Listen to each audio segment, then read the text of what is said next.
Good evening. Here is the world news from BGI TV, Baba Bagide Imo TV. I am Morire Rebila Lawal.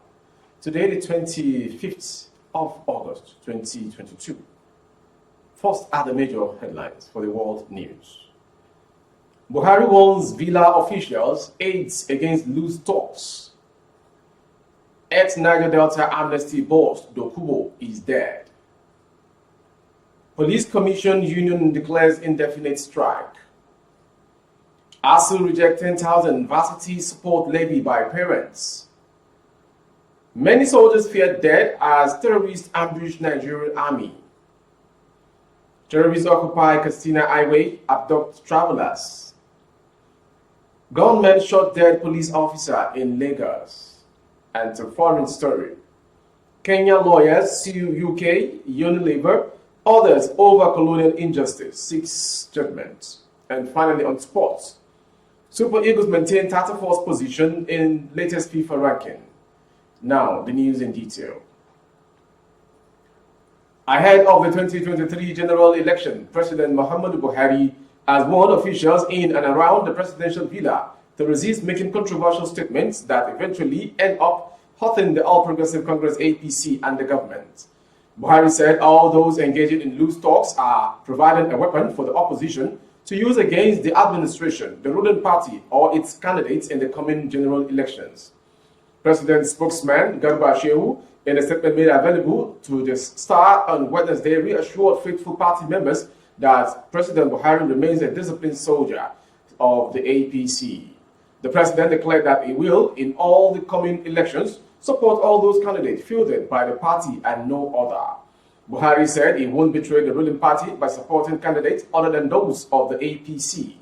This is a warning to the camped party members and some others who are still in court against official candidates of the APC that they are on their own and nobody outside the party tent should link what they are doing to President Buhari. And to the next story. The former chairman of the Presidential Amnesty Program, PAP, Professor Charles Kota Dokubo, is dead. Politics Nigeria learned that Dokubo died on Wednesday evening after a brief illness. Dokubo was born in Abonema, Akuku Toru, local government area of River State on the 23rd of March, 1952.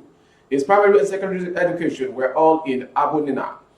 He did his A-levels at the Oxfield Technical College in Wax, Yorkshire. From 1978 to 1980, Dokubo was admitted to the University of Teesside at Middlesbrough, where he undertook a course in modern history and politics and was awarded a BA Honours at the University of Bradford. He completed his master's degree in peace studies before continuing his doctoral degree in nuclear weapon proliferation and its control. In 1985, he was awarded his doctoral degree in the same University of Bradford. He was later appointed a temporary lecturer in the department before proceeding to Nigeria in 1999. He was a research professor at the Nigerian Institute of International Affairs in Lagos. From the police angle, the Joint Union Congress of the Police Service Commission has issued a notice of indefinite strike to the management of the commission over a breach of agreement. The union noted that a strike will commence with effect from Monday, August 29, 2022. Chairman of the Joint Service Commission, PSC chapter, Mr. Adoyi, disclosed this in an interview with our correspondent on Thursday. The notice is coming amid disagreement between workers of the commission, the chairman of the commission, Mr. Musliu Smith, and Inspector General of Police, Usman Baba, on which body should be responsible for recruitment, promotion, and appointment of constables and officers. He noted that the IGP and other police chiefs, in connivance with the chairman of the PSC, have overruled the constitutional duty of the PSC. Adoyi added that the IGP has allegedly taken it upon himself to carry out the functions of the PSC in flagrant disregard of the Nigerian Constitution, a verdict of the appeal court, and the authorities of the PSC. Adoyi said, "We are embarking on an indefinite strike from Monday. The chairman of the commission and the flagrant disregard for the Constitution, the court of law, and the PSC by the IGO, Usman Baba." And to the next story coming from the ASU strike. The Academic Staff Union of Universities has rejected the proposed payment of 10,000 naira per session by each parent to assist the federal government in making more funds available for universities.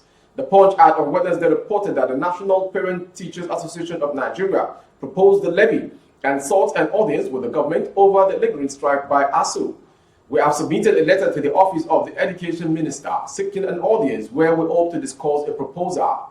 We are proposing a sum of 10,000 naira per parent every season and session that will be directly paid to the universities. That will be our own contribution apart from other statutory payments in making more funds available to the universities. It can be called Parent Support Levy for universities. We are at the receiving end of this industrial action. We plead with the ASU and the federal government to immediately resolve their differences. NAPTEN's Public Relations Officer, Dr. Ademola Kundayo, disclosed this during an interview with The Punch on Tuesday.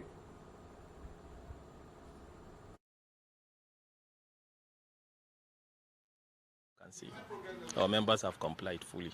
We are fully committed until the strike has been prosecuted to the logical conclusion. Some students loitered around, hoping for news. Their frustration at the federal government is as obvious as the locks on some of their lecture halls.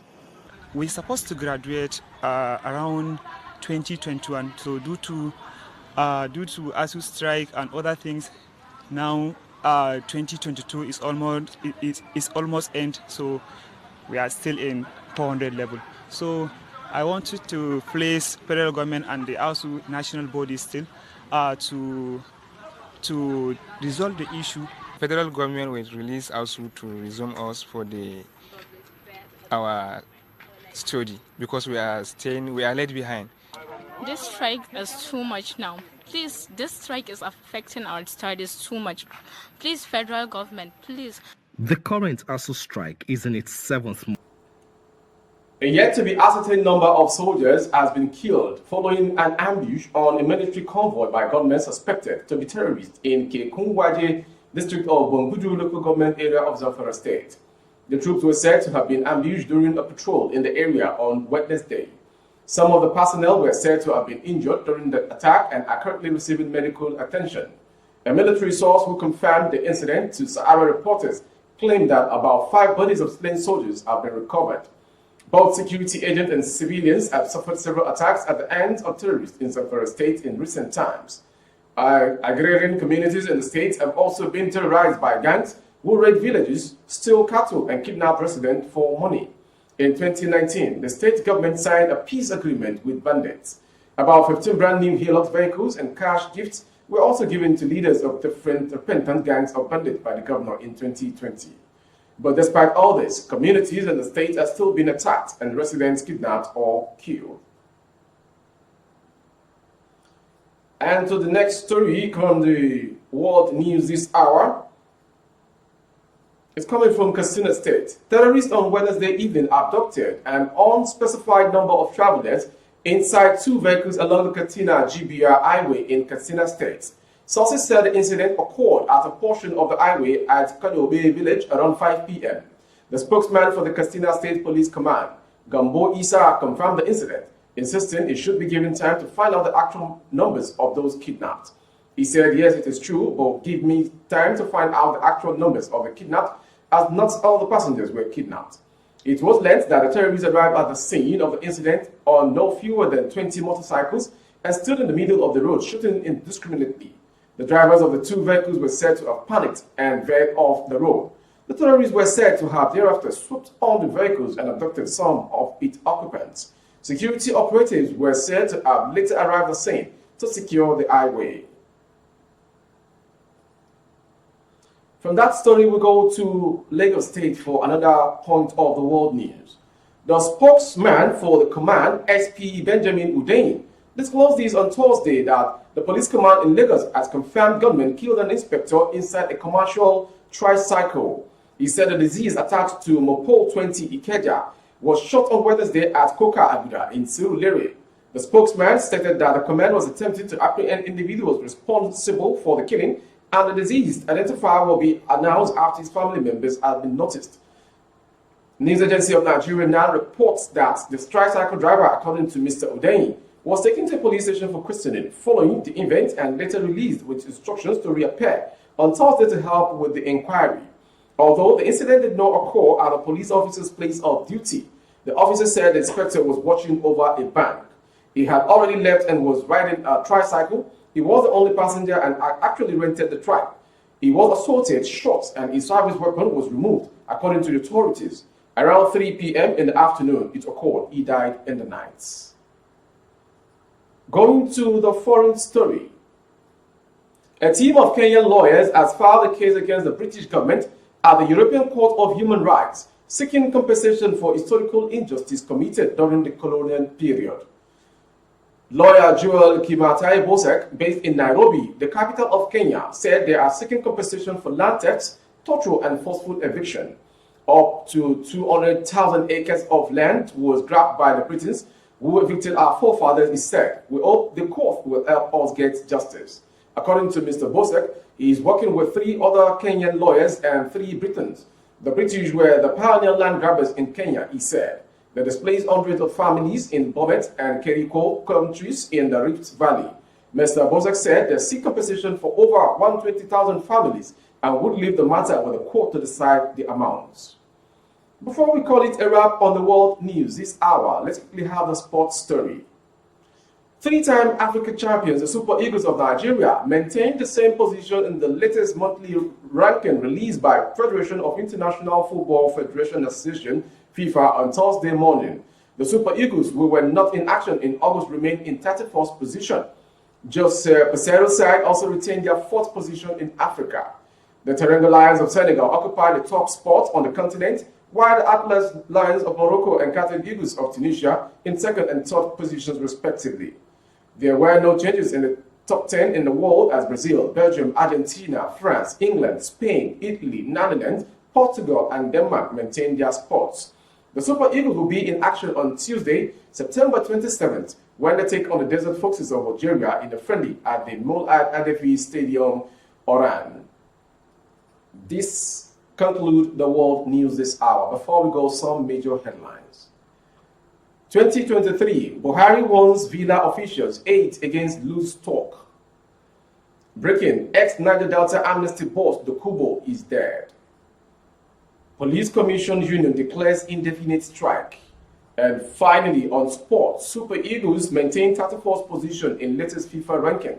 For more updates on YouTube, our handle is Babagede Imo TV. Kindly subscribe and click on the notification bell. Select option all to access our broadcast. On Facebook, Bagede Imo with Alawi Adebayo. Please like and follow the page.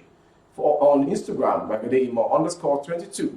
For other placement of figurates and services, coverage of events and function, both outdoors, please call the phone number streaming on your screen for advert placements only. I am Morire Rabila Lawal. Good evening. Oh, na, na, na. If you want to know what's going on in city, or you want to listen to the latest news and gist, no stress, oh, just tune to BGI TV. BGI TV, you're one in a million.